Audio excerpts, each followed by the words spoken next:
Narito ang latest update sa kaso ng kasambahay na si LV Vergara, ang kasambahay na binulag at minaltrato umano ng kanyang amo.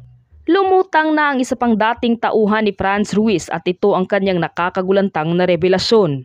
Samantala, humarap na sa Senado ang 18 years old na panganay na anak ni Franz Ruiz na siyang itinuturo rin ni Nanay LV na nanakit at nang maltrato rin umano sa kanya.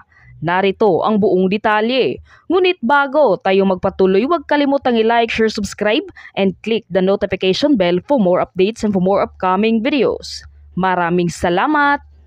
Sa harap ng Municipal Social Welfare at Development Office ng Mambunaw sa Occidental Mindoro, idinitalye ng 56 years old na itatago na lang natin sa pangalan na Maribel ang umano'y kalupitan ng kanyang dinana sa kamay ng kanyang dating amo na si Franz Ruiz, na siyang itinuturo nito na nanakit at nang maltrato rin umano sa kanya ng halos 4 na taon. Taong 2017 nang namasukan umano siya bilang kasambahay sa pamilyang Ruiz.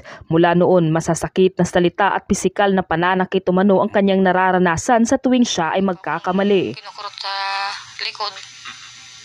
Tapos pinipingol ang tainga. Araw-araw po ako napasok, araw-araw din po akong hinasaktan ng gayon. At araw-araw din ako minumura. Sabi, kayo pinasisweldohan ko, sayang ang ikaw sinapasweldo ko. Pero ang pinakamalupit umano na kanyang naranasan ay noong tagain umano siya ng itak sa kamay habang nagdadakot umano siya ng mga basurang gulay. Dahil sa pangyayari ay umalis na lamang umano siya sa trabaho. Hindi na rin niya nagawang magsumbong dahil sa takot. Nakikita rin umano niya si LV noon pero hindi sila nag-uusap dahil nagagalit umano ang kanilang among babae.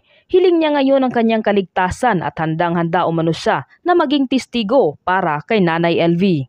Samantala, nakatakda ng humarap sa Senado ang 18 years old na panganay na anak ni Franz Ruiz upang magbigay ng kanyang salaysay. Nais umano nito na linisin ang kanyang pangalan at wala umanong katotohanan na siya ay nananakit kay Nanay LV. Hiling din ito ang kanilang seguridad lalo na't marami na umanong banta sa kanilang buhay, hindi lamang sa kanyang mga magulang kundi pati na rin umano sa kanila na mga anak. Ngunit iginiit naman ng kanyang nanay na si Franz Ruiz na sana raw ay magsagawa umano ng executive session para sa darating na pagbibigay ng testimonya ng kanyang anak upang hindi umano ito pagpiestahan ng mga tao.